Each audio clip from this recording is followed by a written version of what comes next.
இப்போ தான் நம்ம சேனலுக்கு நீங்கள் முதல் முறையாக வரீங்கன்னா தயவுசெய்து கீழே இருக்கிற ரெட் கலர் சப்ஸ்கிரைப் பட்டன் அழுத்தி சப்ஸ்கிரைப் பண்ணிக்கோங்க. கூடவே அந்த பெல் பட்டன் அழுத்தி ஆள்னு கொடுத்துக்கோங்க. அப்போ தான் நம்ம போடுற வீடியோ உங்களுக்கு தினமும் கிடைக்கும். சரி வாங்க இப்போ நம்ம வீடியோக்குள்ளே போகலாம். கூடா நட்பு கேடாய்தான் முடியும் என்பார்கள். இந்த பெண் செய்த வேலையை பாருங்கள். கர்நாடக மாநிலமே கதிகலங்கி போயிருக்கிறது. கர்நாடக மாநிலம் ராய்ச்சூர் மாவட்டத்தில் இருக்கிறது சிங்கனோடி தாண்டா என்கின்ற கிராமம். இங்கு வசித்து வருபவர் ராஜு நாயக். இவருக்கு வயது 38. இவர் ஒரு பாஜக பிரமுகர். உள்ளூரில் ரொம்பவே பிரபலமானவராம். தாலுகா பஞ்சாயத்து போர்டு உறுப்பினராகவும் பதவி வகித்து வருகிறார். இவருடைய மனைவியின் பெயர் சினேகா. இந்த பெண்ணுக்கு வயது 26. இவர்களுடைய கிராமத்தில் கோயில் ஒன்றை புனரமைத்து வருகிறார்கள். அந்த கோவிலுக்கு கோபுரம் கட்டும் பணியும் நடந்து வருகிறது. இந்த பணிக்காக மகாராஷ்டிராவை சேர்ந்த தொழிலாளர்கள் இவர்களுடைய கிராமத்துக்கு வந்திருக்கிறார்கள்.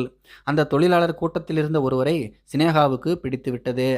அந்த வடமாநில தொழிலாளியுடன் இந்த பெண் நெருங்கி பேசியிருக்கிறார். ஊர் விட்டு ஊர் வந்த தொழிலாளியும் சினேகாவிடம் நெருக்கமாக பழகியுள்ளார். இவர்களுடைய தொடர்பு நாளுக்கு நாள் அதிகமானது. ஒரு கட்டத்தில் கணவர் ராஜுவுக்கும் இந்த விஷயம் தெரிந்துவிட்டது. இதனால் அவர் சினேகாவை கண்டித்தார். அந்த தொழிலாளியுடன் பழகுவதை கைவிடுமாறு சொன்னார். பல தடவை கெஞ்சியும் பார்த்தார். ஆனால் சினேகா எதுக்கும் மசியவில்லை. நாளடைவில் கணவன் மனைவிக்கிடையே இது சம்பந்தமாக தகராறு அதிகரிக்க தொடங்கின. நாளுக்கு நாள் கணவனுடைய அட்வைஸ் அதிகரிக்கவும் அவரை கொலை செய்வதென்று முடிவெடுத்தார் சினேகா. ஆனால் எப்படி கொலை செய்தாலும் போலீஸில் தான் சிக்கிவிடக்கூடாது என்று முடிவெடுத்து நிறைய திட்டங்களை யோசித்தார். கடைசியில் இந்த ராஜுவுக்கு இருக்கக்கூடிய குடிப்பழக்கத்தை வைத்தே அவரை தீர்த்து கட்ட திட்டம் தீட்டினார். அதன்படி நேற்று இரவில் ராஜு நாயக் குடிக்கும் மதுவில் நிறைய தூக்க மாத்திரைகளை போட்டு கலந்துவிட்டார். இது தெரியாமல் ராஜுவும் அந்த மதுவை குடித்து கொஞ்ச நேரத்திலேயே சரிந்து விழுந்து மயங்கிவிட்டார். இதற்காகவே காத்திருந்த சினேகா ராஜுவின் கழுத்தை பலமாக இறுக்கினார். இதில் மூச்சு திணறி ராஜு இறந்துவிட்டார். அதன் பிறகு இவருடைய குடும்பத்தார் இவருடைய இறப்பு செய்தி கேட்டு கடும் அதிர்ச்சி அடைந்தனர்.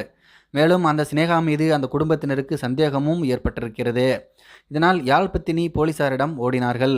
போலீசாரும் விரைந்து வந்து ராஜ்நாயக் உடலை கைப்பற்றி போஸ்ட்மார்ட்டத்துக்கும் அனுப்பி வைத்தனர். இன்னும் போஸ்ட்மார்ட்டம் ரிப்போர்ட் வரவில்லை. ஆனால் அதே நேரத்தில் போலீசார் சினேகாவிடம் கிடுக்குப்பிடி விசாரணை செய்ததில் அவர் உண்மையை ஒப்புக்கொண்டார். சினேகாவை சாய்த்த அந்த வடமாநில தொழிலாளி இப்போது எங்கு இருக்கிறார், என்ன ஆனார் என்று தெரியவில்லை. ஆனால் அநியாயமாக ஒரு உயிர் பிரிந்துவிட்டது. பாருங்கள், வட மாநிலத்துக்காரனுங்க அங்கே சுற்றி இங்கே சுற்றி கடைசியில் இந்த கள்ளக்காதல் வரைக்கும் வந்துட்டானுங்க.